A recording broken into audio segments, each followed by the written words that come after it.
Listen to this podcast right now! Do you want to hear a fucking podcast about anything and everything? Yeah. Like movies, music, television, and more? Oh my god. Well, you've come to the right place. Yes. Subscribe to Journey into Comics Network, and you get Podcastrophe, hosted by me, Yes. Dick. Why not throw a couple bucks to the Patreon? It's your choice. Yeah. This is a Podcastrophe. That sounds so awesome. The following is a Journey into Comics. Journey into It's a Comics. journey into Is a comics. Journey into Comics. Journey into comics. Journey into Comics Network. production. To a nicer guy, it couldn't happen. I am the man of the hour, the man with the power. Diamonds are forever. He put hard times on Dusty Rhodes and his family. And what you gonna do, Andre? History beckons the Macho Man. Yeah. The best there is, the best there was. Austin 316 says I just whipped your ass. Two words for ya. If you're some man, the champ is here. Do I have everybody's attention now? What's up, ladies and gentlemen? Welcome back to another episode of Journey into Wrestling. It's Journey into Wrestling, Season 3, Episode 15. I am your host, Nate. Hope everybody's doing fantastic on this Wrestling Wednesday. Man, we've got a fudge ton of news to cover, you guys. There's so many different things that have happened and broke since we last spoke, and that wasn't meant to be a rhyme. I really didn't, that wasn't planned. It's not my notes or anything like that, but so many things have happened. We had Elimination Chamber. We've had some returns. We've had some new champions. We've had some things change. We've got a clearer picture of WrestleMania. We've got some news on AEW. We have news covering kind of a lot of stuff in wrestling. So I think we should just get right into it. First and foremost, we should talk about the Elimination Chamber WWE pay-per-view that happened. I don't know why the Extreme Rules card is up. That's not at all what I pulled up earlier, but okay, we're gonna work around this and do a Elimination Chamber 2019. Hopefully we have the right. Okay, Fastlane's right, WrestleMania's right, AEW. Why is this one wrong? Weird. Okay, anyways, here we go.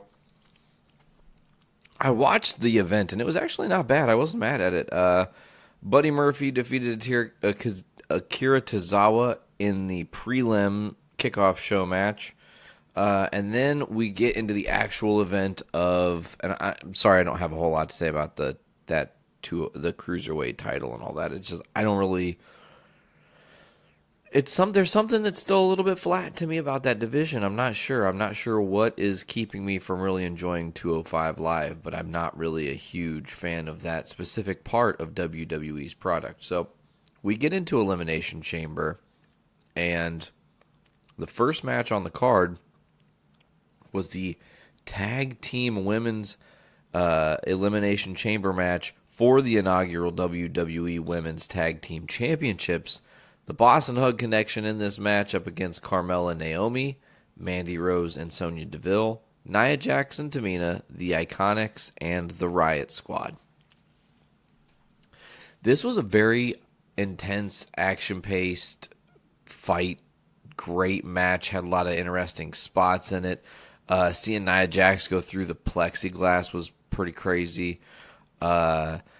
Ultimately, you know, I think I made a little bit of a mistake when I predicted this last episode, because I said I thought that the smart play here was to crown the Iconics, Billie Kay and Peyton Royce. They really need that push into the spotlight like that. They're great. They're over in a lot of ways, but they aren't made on the main roster yet. Bayley and Sasha are. They've both had their time in the spotlight. They've both done their thing, and I know it's like, well, they've done so much. You want to keep giving them the firsts of things, but like, this is one I was wrong. They gave Bayley and Sasha Banks the title here, and still well deserved. I liked it.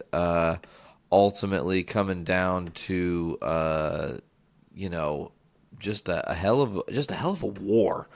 And I really liked how just these women weren't afraid to use the Elimination Chamber to fight, and that was great. So up next was Jimmy and Jay, the Usos. This is like 2 days after Jimmy got arrested for fighting a cop or trying to fight a cop or some shit.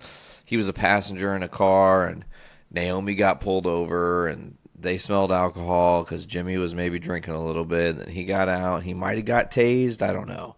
But they actually defeated The Miz and Shane McMahon to regain the SmackDown Tag Team Championships, meaning that the Usos aren't going anywhere, and neither are those SmackDown Tag Team titles for a minute now. Up next, we had Finn Balor up against Bobby Lashley and Lio Rush for the Intercontinental Championship in a handicap match. I loved the dynamic of this match, back and forth. You know, Finn picking his spots, Finn finally kind of getting things going, Finn finally getting over and winning this match against Lio Rush, not against Bobby Lashley. Bobby Lashley kind of did this like semi-turn on Lio Rush, and then they were back together on Raw the very next night, so I'm not sure what that was about. So Finn Balor, your new Intercontinental Champ, he's not going anywhere. And what was a way less impressive match than I wanted it to be, Ronda Rousey up against Ruby Riott in a match for the Raw Women's Championship. Ronda quickly winning and retaining Ruby Riott by submission. Of course, then out came Charlotte, and then out came Becky, and then Becky came with a bunch of fucking swings from her crazy-ass crutches and left all kinds of bruises on people and shit. And then Baron Corbin, and of course, they're setting up this beautiful thing between Ronda, Becky, and Charlotte, and what could be the first all-women's headlining match of WrestleMania, and I think it should be, personally. But anyways, up next on that card was Baron Corbin up against Braun Strowman. No disqualification match, of course. Drew McIntyre with the interference, a bunch of bullshit. Braun Strowman loses after a beatdown, as we kind of have seen before from this crew. You know, it's I hate that. They've done a good job of making you really genuinely like a couple years ago we gave out the Baron Corbin award. He still gets that fucking award because like he's fucking Baron Corbin, man. So lastly in the evening we had the men's elimination chamber match for the WWE Championship, and Daniel Bryan going the distance, being in the match the entirety of the match, ultimately coming down to him and Kofi putting on a hell of a performance between the two of them. Kofi Kingston proving that in his career he is a highly underrated, highly overlooked, and not enough celebration for Kofi Kingston as a performer, because he brought the thunder. He had a lot of sick moves. There were moments they were up on the pod and you thought crazy shit was going to happen, and it was high stakes, high drama. Ultimately, you know, Daniel Bryan gets the win here and retains his empire. This was an all right pay-per-view. I wasn't mad at Elimination Chamber. I think some people are just like super jaded on wrestling right now, and I say that because like I'm not all in on everything WWE is doing, but I can appreciate a good card, and when I see good matches, or if they're gimmick matches, they kind of allure me a little bit more anyways. So then I'm like, oh, what are they going to bring this time? And if they deliver like they did this year, you know, I mean, it was good, man. Seeing AJ and Samoa Joe and Jeff Hardy and, you know, obviously Kofi and DB. I mean, those guys are some of the best names in the biz, and they were just killing it with each other and having awesome moments between people, and it was great. It really was. I was not upset at this. So, like I said, the fallout of this comes with, you know, as I said, Sasha and Bayley are now the first ever women's tag team champs. Think about that for a second. The tag division now has official representation for women's matches. Like, it's not just, you know, lingerie matches and pillow fights anymore. Like, they actually have proper representation on their brand. I think it speaks to the WWE to finally start making that happen. But I also think that, you know, this was just, it was coming. It was a long time coming, but it was coming. So good on them. I do like that the Usos retained, but it also kind of seems like maybe that was they had discussed leaving, and it looks like they're not going to leave. Same thing to be said with Finn, and that was like crazy part of the week. But then we got humongous breaking news, you guys, middle of last week, and it was like, fuck, I wish I had a journey into wrestling this week. I didn't. It was a Foodies. You guys should still check it out, and it was very good. They announced the first name for the class of 2019's Hall of Fame for the WWE. Oh, you didn't know. No. It's not just them, though, because are you ready? Break it down. I mean, dude, DX, the fucking entire faction, DX. You've got Shawn Michaels, Triple H, X-Pac, Road Dogg, Billy Gunn, and amazingly, so fucking excitingly, finally, Chyna is going to be inducted in some form into the WWE Hall of Fame. Well deserved, and I feel like this is this year. Next year, she will be inducted as a solo competitor, not as a part of a faction, because this is definitely where she got her start and where Chyna became a household name, was through D-Generation X and everything they did in the 90s. But it is crazy and amazing to me that you're going to have now. Triple H is being inducted in a weird situation because he kind of had some say in this, but he can't not be a part of the history that's real, obviously. Shawn Michaels now joins very limited company with Mr. Ric Flair being it's Ric Flair and also Hogan, I do believe, are two-time Hall of Famers. Now Shawn Michaels joins that upper echelon. X-Pac getting a nod, that's amazing. Sean Waltman, well-deserved. Road Dogg and Billy Gunn. Interesting to note, Billy Gunn will actually be, he's going to actually be employed by All Elite Wrestling. I mean, he is currently employed with All Elite Wrestling, so it's he's a producer now for All Elite, so he's going to be kind of doing that. Like, I guess they're going to have to be simpatico for a minute already. Right out the gate, there's got to be a little bit of work done because you're not going to let one of your producers show up on WWE television without some caveats. We'll see what those caveats are. I'm not sure. Billy Gunn also claiming that it is a humongous relief. He said the most exciting thing about this whole thing is that Chyna is finally being inducted, and it is a huge relief. He said, I think that it was the most exciting thing about this whole thing when Brian said to me, and Chyna is going in. I think it was a huge relief for me because you're right. I always said she needed to go in. What goes on outside of wrestling is what goes on outside of wrestling. It has nothing to do with the fact that she was a huge impact in wrestling's industry, and that's what this is recognizing. He's correct. Triple H also kind of doubled down on this. He said from a career standpoint, should she be in the Hall of Fame? Absolutely. It's a bit difficult, though, and this is the flip side of the coin. This is the side nobody looks at. I've got an 8-year-old kid. My 8-year-old sees the Hall of Fame. My 8-year-old kid goes on the internet to look at Chyna. What comes up? And I'm not criticizing anybody. I'm not criticizing lifestyle choices. Everybody has their reasons. And I don't know what they were. I don't care to know. It's not a morality thing or anything else. It's just the fact of what it is. That's a difficult choice. So, man, it's crazy to me that this has happened. Finally, we have Chyna in the Hall of Fame, DX in the Hall of Fame. Triple H is now officially a Hall of Famer, which changes things a little bit in his storybook perspective. I'm really curious before time is up for him if they are going to decide to induct Vince. But before I get into that, I also want to mention that I want to talk briefly about how X-Pac was told that he was going to be a Hall of Famer.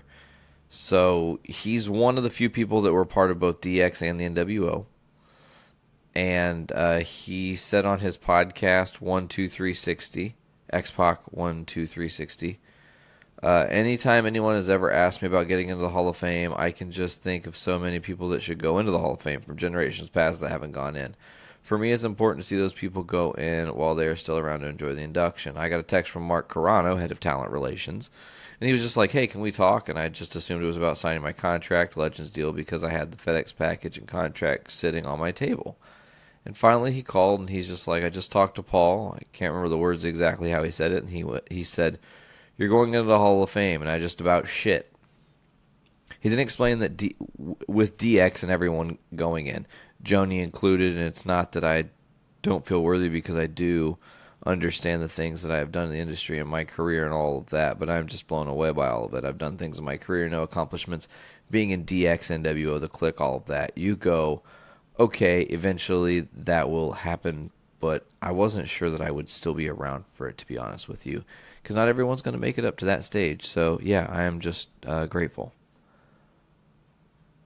Man, this is beautiful. It's cool, but we have another name that just broke today. It's a little bit of breaking news we get to add to the show as the second name to be inducted in the class of 2019's WWE Hall of Fame is Honky Tonk Man. Amazing. That is incredible. I think it is super well deserved. Super duper well deserved. Dwayne Ferris, also known as the Honky Tonk Man, first joined the WWF in '86. He was one of the greatest Intercontinental Champions of all time. If you don't know your Honky Tonk Man history, please do go look into it. He is a legend in the game, for sure. While we look back at legends and what's coming in the Hall of Fame, we also have to look forward at what's to come in the future of professional wrestling. We had some NXT call-ups that, well, quite frankly, now Hall of Fame inductee Triple H is not necessarily happy about, because he didn't know these call-ups were coming. As Ricochet, Tommaso Ciampa, Johnny Gargano, and Aleister Black all debuted last Monday on Raw. Ricochet teaming with Finn Balor to win his debut match on Raw. You had Tommaso Ciampa and Johnny Gargano teaming up to face the Revival. And, spoiler alert, DIY, Nega DIY won. So that was pretty excellent. You also had Aleister Black go up against Elias. And Aleister Black hitting the Black Mass and killing it, taking it home, and completing the sweep for the NXT guys that got called up. It's pretty incredible, that these guys are really four dudes who I felt like were definitely a little overripe. Aleister Black's been down for a while. Johnny Gargano's been down for like 4 years or so. I mean, you look at some of these guys and their legacy and the lineage, and you think DIY was a tag team at one of the earliest takeovers and were having incredible matches as a team, and then they went through their whole drama and had a whole year where they had to build because Tommaso was hurt, and now Gargano is, made man. Unfortunately, he did lose the North American title NXT. I do want to speak on that really quickly. But he lost it to Velveteen Dream, which I think is a worthy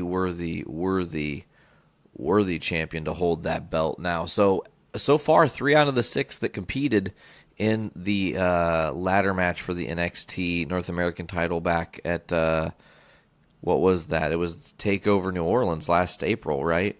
That title is now, it's now with Velveteen, and 3 of the 6 have held it, so that's pretty cool. But back to it, these guys are kind of all over, right? But then there's this worry because now you've had a mass exodus of your top 4 or 5 guys really recently here, things moving around and stuff in the shuffle.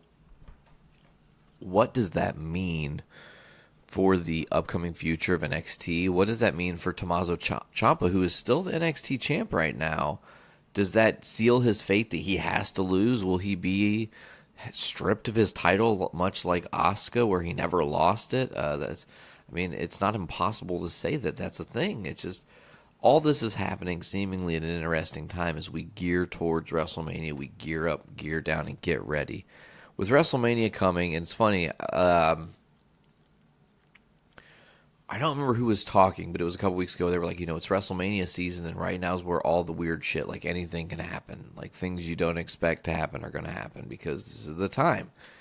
And one of those things did happen as Roman Reigns returned to Monday Night Raw as I recorded this last night, 2 nights ago, for those of you who are listening live on JourneyIntoComics.com. So, yeah, Roman returned to Raw to talk about his leukemia. And this is a big topic on today's show, and I'm really excited to discuss it with you guys because I have some feelings.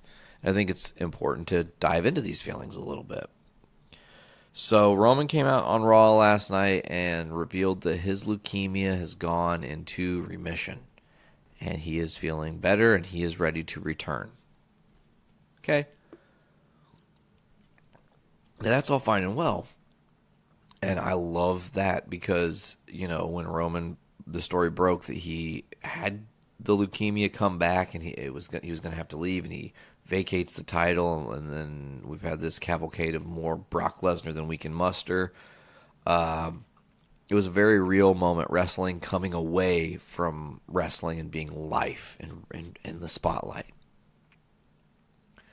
So Roman, hey, he's returning. That's great. It's fucking cool. You know, I don't know what capacity. I don't know how much he's going to be able to wrestle and take bumps. I mean, he did just have treatments and stuff. I'm sure that affects your ability to take punishment like that. I mean, you know, they are very, very, very, very, very high impact athletes. So I don't know what his role is going to be. Maybe they can put him as like the ref for WrestleMania 35 versus in the Seth versus Brock Lesnar match. You know, maybe to help ensure that Seth wins, or maybe to ensure a heel turn, Seth wins, and then Roman beats the hell out of him. Who knows? I don't foresee them doing that again. Roman is that, you know, super over happy guy. They're not going to now turn him heel, especially on the heels of him beating leukemia. So it's really incredible to see him come back, and I support this. It's really great. I also am part of a lot of wrestling groups online, guys. This is something I want to talk about. I'm just going to riff from the cuff. I don't have notes. I don't have thoughts. I don't have anything other than just me and my brains to dive into this with you guys, you know, because really there's just here's the deal. There are people on the internet right now in the world who are saying that Roman Reigns' leukemia is a work. And while, in some ways, I wouldn't put that concept past the WWE if I was just gut reacting and not actually thinking about what that means and what that would do if that ever came to light, right? And I want you guys to really, that's one of the things you need to focus on when you're talking about this, because some people might jump immediately, oh, of course it's a work. He was not getting over. They say he has cancer, he goes away, he comes back, everybody's for it. It's a work. No, this is just coincidental timing with real life happening, and somebody who is so driven, I think, by the goal of being on top while he still can, that Roman's not taking anything for granted. So, with that being said, it's like, what do I think about these people who are saying it's a work? I think it's really shameful. Because it's like, Roman is gonna, I mean, listen, he's just a dude, man. How miserable do you think he's gonna feel having beat leukemia? He goes online a day after this amazing moment, and while there are lots of people cheering his praises and saying lovely things about him as a performer and the fact that he overcame this and is able to return to wrestling and all these things, there are people out there saying, you faked this, you lied to us, you did all these things and deceived us just for wrestling. How dare you? It's despicable, man. Like, WWE has a great friendship with the Susan G. Komen Foundation. I don't think they would be willing to sacrifice or like risk losing that because of some fucking petty storyline. That's not what they're about. Roman just wants to come back, and if he's in remission and can't fully wrestle, let him be on TV in some capacity, because he's not going to be visibly still taking on the effects of all the treatments. And he looked okay. And that's some people's concern too. He was heavily makeup up. If you looked at the Good Morning America interview he did this morning as I record this, again, yesterday if you're listening on real time, but that Good Morning America thing, you could tell he's been through it. Like, he doesn't look 100%. They put a lot of makeup on his face to cover discoloration and stuff. He isn't, he's a strong, crazy, athletic dude. So he's going to do everything he can to claw and fight his way back to being where he wants to be. And I just think it's really unfortunate that internet trolls try to size people up who they think they can take cheap shots at about stuff like this and do that exact thing, taking cheap shots. I don't understand the purpose. It's like, example, if you suffer from a medical condition, I want you to envision someone walking up to you and telling you to your face that's made up, it's not real, and you don't feel the effects of it. It would, first of all, piss you off. It would also hurt your feelings. It would also make you feel very shitty and weird.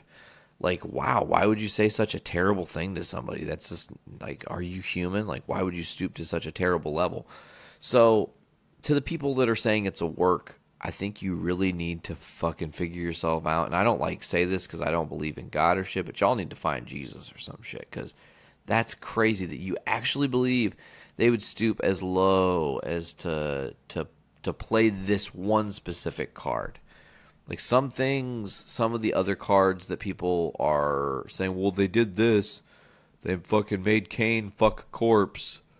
Well, that was a very clear storyline where it was obvious. Like, how many times have you seen cameras in a room where there's a dude who's dressed up like Kane going to have sex with a corpse? It's obviously fucking staged. But if you're to the WWE and you've got this guy who's returning and you can just film his return and talk about it, that's a huge celebration moment. It's not meant to fucking derail, man. These people are so sad that they can't let. And I said this. I said, look, for the most part, when Roman Reigns returns, it's going to be a big pop. People are going to be all about it. But I did not expect the assholes to say the crazy shit that's being said on the internet. It's just, to me, like, what purpose does it serve, really? I don't think it serves any. So good luck to Mr. Roman Reigns in his quest to get back into the ring full time. We'll see what this journey entails as we continue on. I doubt he shows up on SmackDown tonight, but again, it's WrestleMania season, so who knows who's going to show up when and where. Maybe we had the return of Kevin Owens. I mean, it's been teased.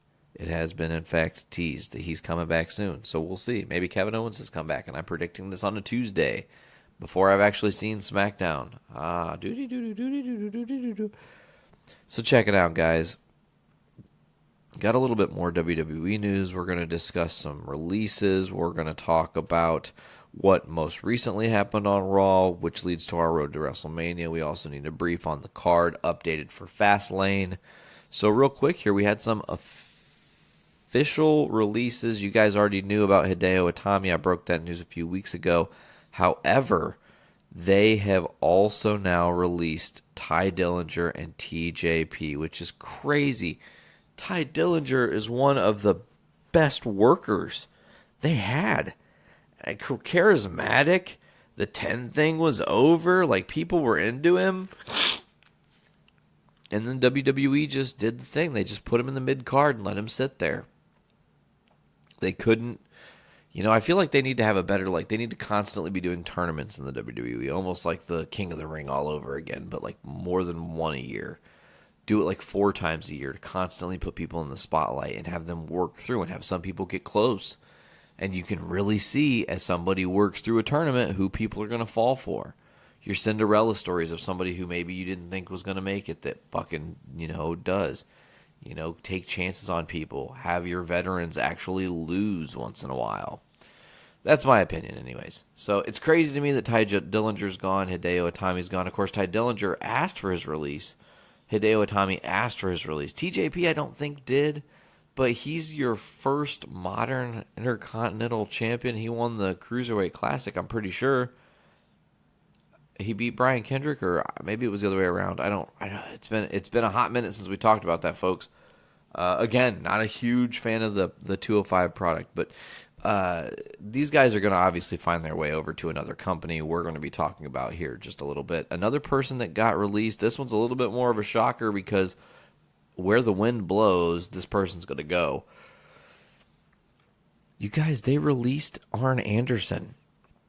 The WWE thought it was a smart idea to part ways with one of the original Four Horsemen. Apparently there was some sort of friction between him and Vince, and they didn't like how something at a house show went down, and Vince blamed Arn for the problem and not the actual problem for the problem. Whatever it was, Arn was released. It seems, again, this is another person that would be ripe for the taking if you're an AEW company and you're Tony Khan and you're sizing up names that are moving around. Right now, you think a veteran talent who can help navigate the backstage along with someone like Billy Gunn who has done and seen it all, So this is very, very shocking to me. We will have to see where Arn ends up. If he maybe just calls it, job well done and hangs his boots up altogether and doesn't have anything to do with the wrestling industry. I just don't see that, though. You can take the man out of wrestling, but you can't take the wrestling out the man. I mean, that's a fact. So let's look at this updated card for Fastlane, what matches we currently have, because right now there are only 3 announced, but we'll talk about them. We've got the rematch, the Usos, Jimmy and Jay Uso versus The Miz and Shane, Miz Money, for the SmackDown Tag Team titles.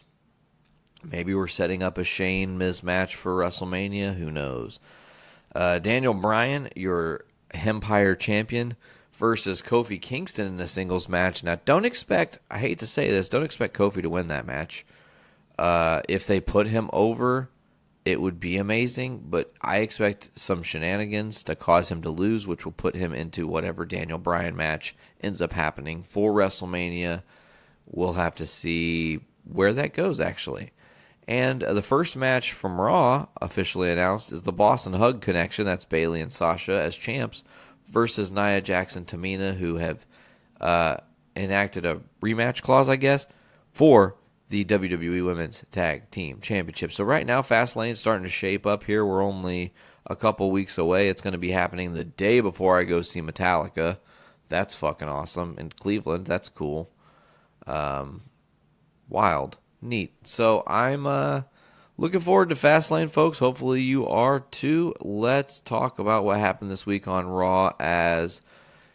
So some stuff happened on Raw. I talked about Roman's return, the leukemia thing, and that was a big first hour thing. Kind of going into the second hour,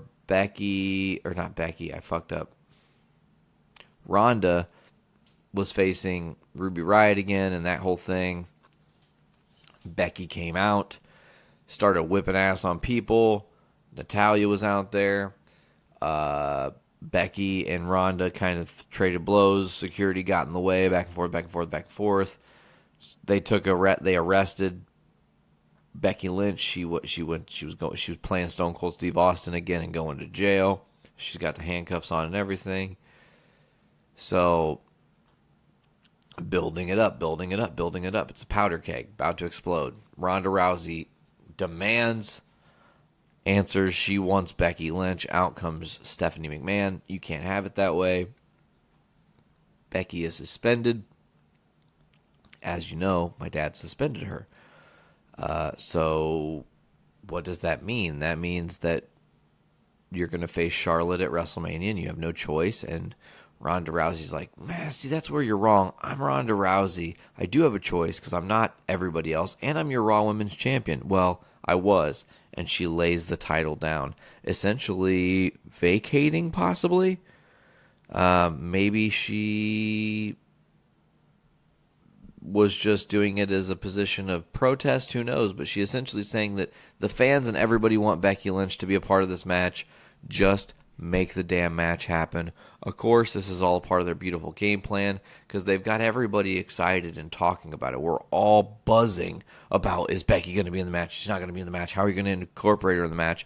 Has Charlotte been introduced into this match just so she can take the pinfall for Becky? Like, all these different wrestling angles that they know the fans are thinking about. I mean, they know the smart marks, I guess is what they want to say, are thinking about. But even some of the basic fans have to have figured this out, right? I mean, it's so classic. It's so the good guy, anti-hero guy being told no, and she's just, I really thought that Becky was going to come out for what okay, so the Becky thing happened here, and I thought, oh, they arrested her. She's going to get out somehow. And I thought Charlotte's going to come out during, because they also, on this Monday, they had Ric Flair's 70th birthday celebration. They gave him a big gold with custom stats about himself on the belt. Like, it was gorgeous. It was a very cool belt. But I thought they were going to have Charlotte come out, and then Becky would come out and fuck it all up, and it would be like in front of everyone. It would be this huge thing. I really kind of anticipated that.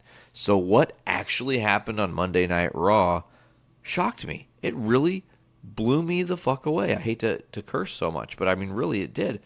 As Nature's music hits, they introduce him. He doesn't come out. The music hits. They introduce him. He doesn't come out. They go to a camera in the back. It's getting they're seeing another camera guy getting pulled to the door. It's some big bulky dude. It's fucking Batista. He busts in the door of Ric Flair's locker room and apparently beats his ass, pulls him out by his throat, and says, "Do I have your attention now, Hunter?"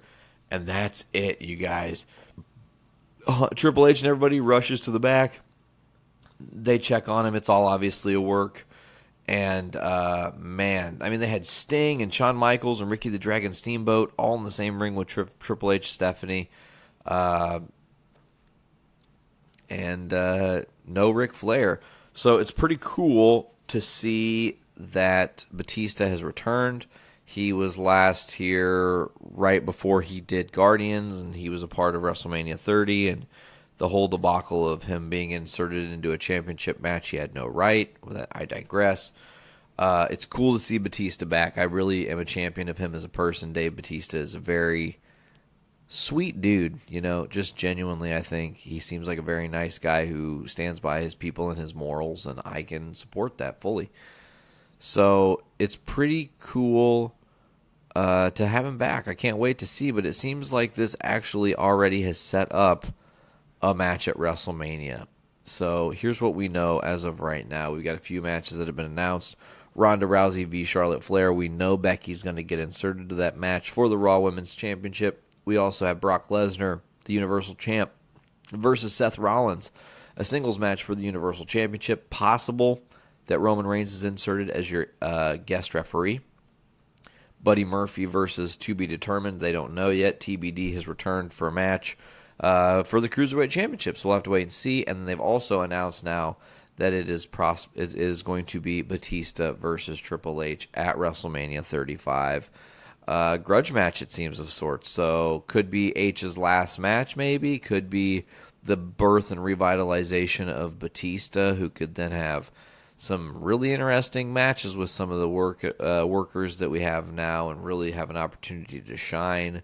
He's probably a much more well-rounded entertainer now that Batista's been doing his thing as a Hollywood star for a while. Really his own kind of breakout star, and I don't think there's really... there's no comparison, to be fair. There's no comparison to the level of stardom that I personally believe Dave Batista has versus The Rock. I mean, The Rock is obviously more known, quote-unquote, but as far as movie role that set you into history is something that'll never be forgotten, Drax, the Destroyer from Guardians of the Galaxy, one of my favorite movies of all time. Like, Batista killed it. He fucking killed it, man.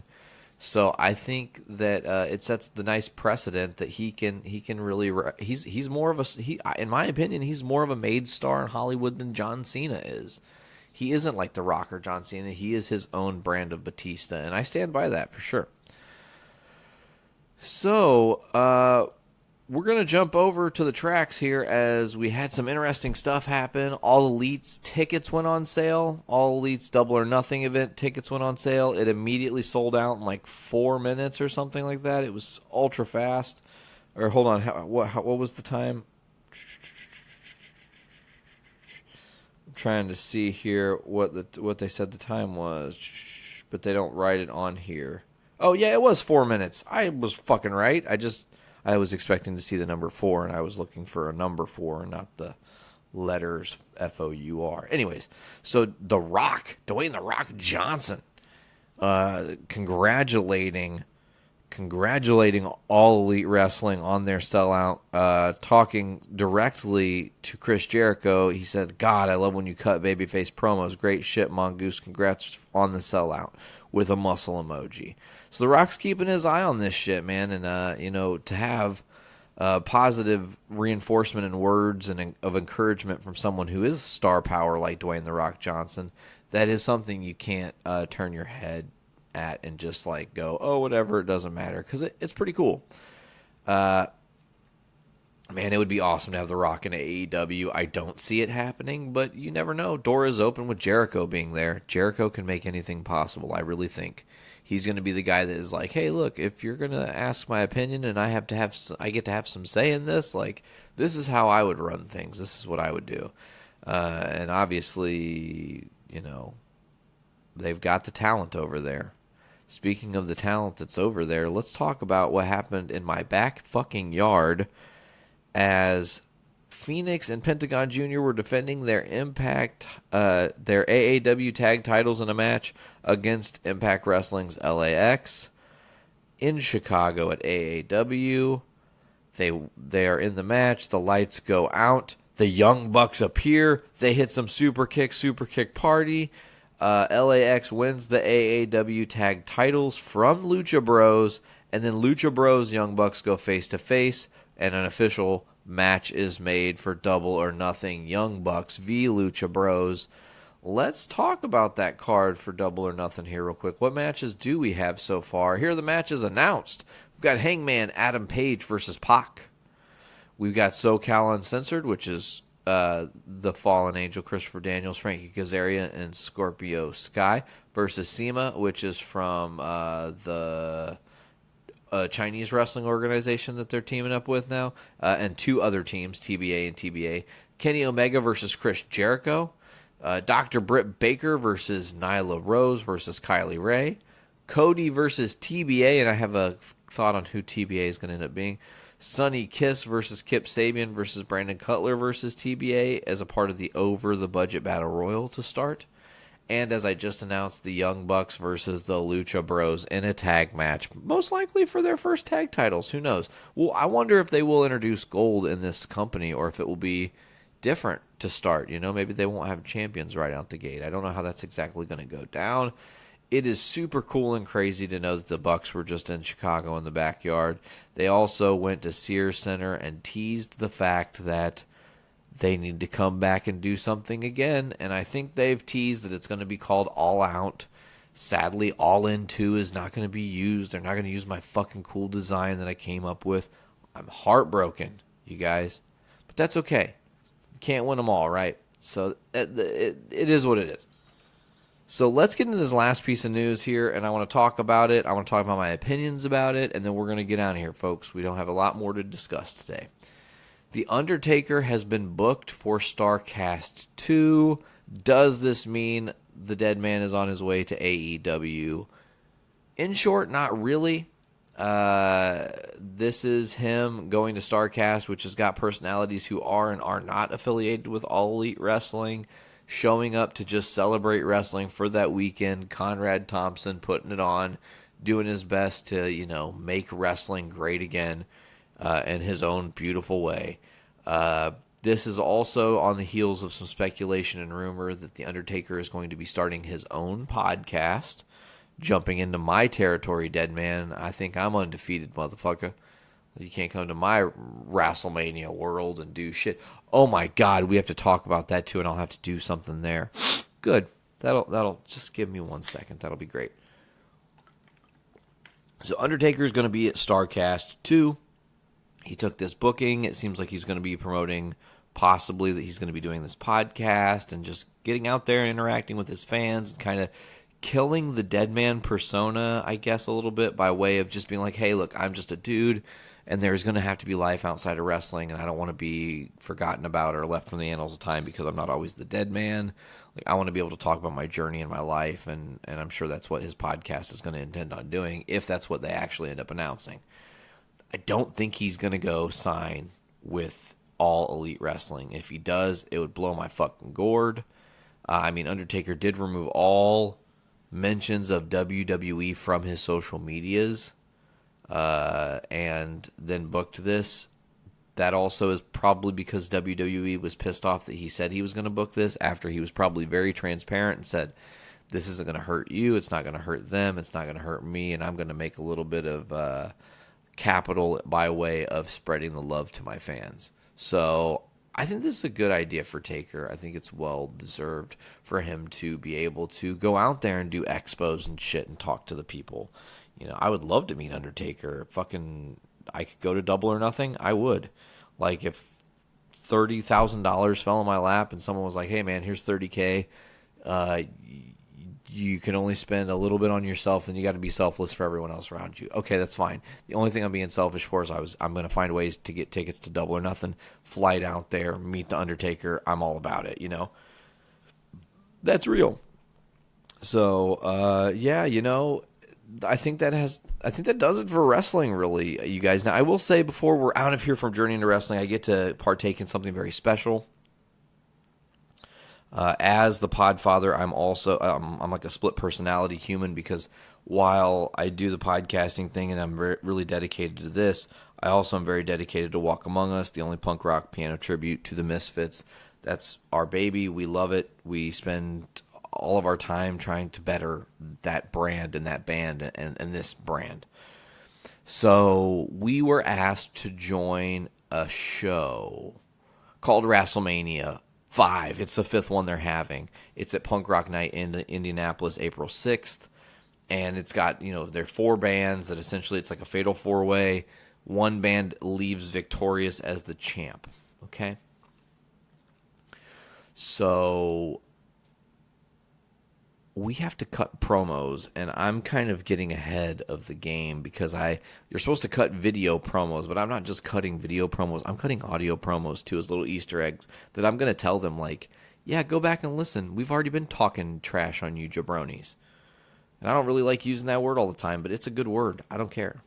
So what is it? Well, here's the deal. We're going to go up against these guys, Filth and Majesty, and they think they're like wrestling's best and punk music and rock music's best, and they're not. They're just okay. And then you got 3 cities. I'll maintain that their name is that because they only get work in 3 cities, and they're just really, really dedicated to making those 6 fans in those 3 cities the happiest fans possible. And then you got Ninth Circle Symphony, and you got a dude in that band who makes books that claim he's a legend and he's some sort of God's gift to music. Fact, I've never heard of you. You can't be a legend if you're unknown. You're legendarily unknown. Like, come on now, get out of here with that horse shit. Like, the fact of the matter is, all these other bands are kind of set in stone. You can look at them, you know what they're going to do, you know what they bring to the table, you know what they have to offer. They can't surprise us. They can't do anything outside the bounds of what we would expect for them to do, because they're going to be so laser focused on perfecting what they have. They're not going to think about what we can do, which is not follow any rules that we follow. We don't have guidelines for our band of what we will and will not allow in our musical spectrum. Do you think we only know Misfits songs and Danzig songs? That's really naive. I mean, think about that for a second. If you're listening, bands that, you know, are out there in the world trying to get a piece of the pie.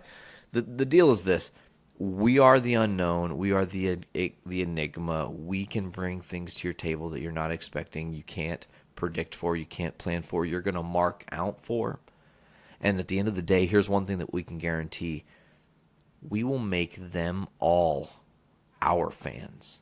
And that's how we win.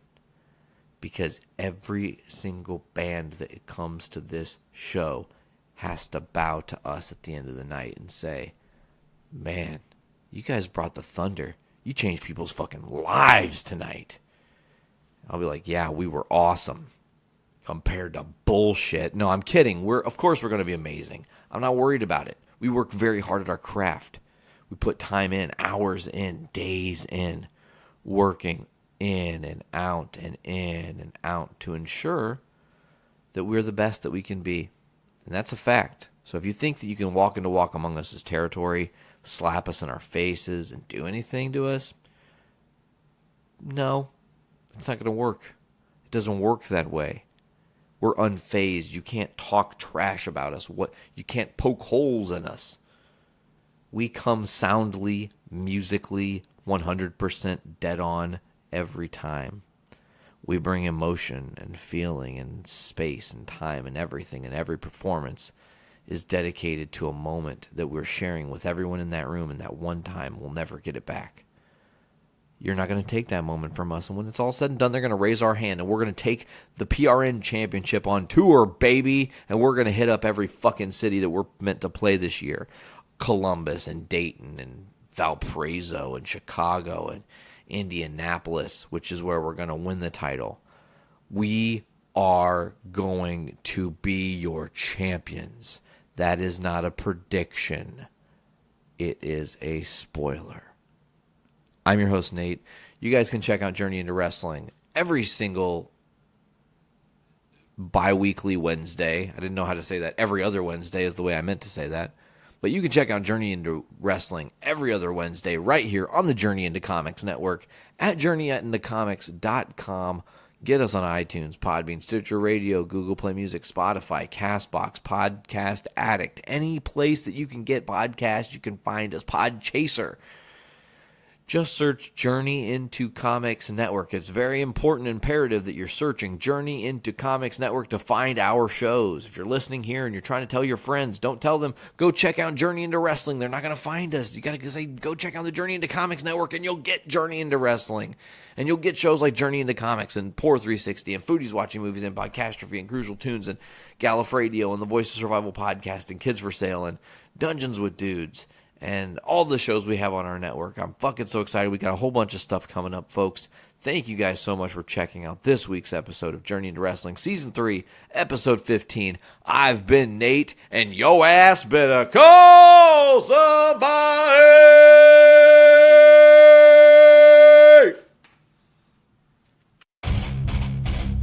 Hey, this is Nathan Explosion from Death Clock, and I just wanted to tell you guys about an event coming up in here pretty soon, March 23rd. Fun for Funds. It's a Journey into Comics Network event. Oh yeah, and it's featuring live podcasts from Brews with Dudes, and Podcastrophe, and Dungeons with Dudes, and Journey into Comics. With performances by those jackasses in band number 1. Also, Boner Shelby, Walk Among Us, and yesterday's chips. I do not want to say the things about the comedians, the big Santa Claus's comedians, them's Patrick's Mercies. It's the live stand-ups guys that will be there at the North End pubs on March 23rd. Dr. Roxo, the Rock and Roll Clown, baby. Here to tell you one last thing, man. You might have forgot about it, but doors are opening at 3. We're gonna have podcasts at 4. You're gonna pay $10, baby, and it's 21 and up. That's a fact, Jack. Check it out.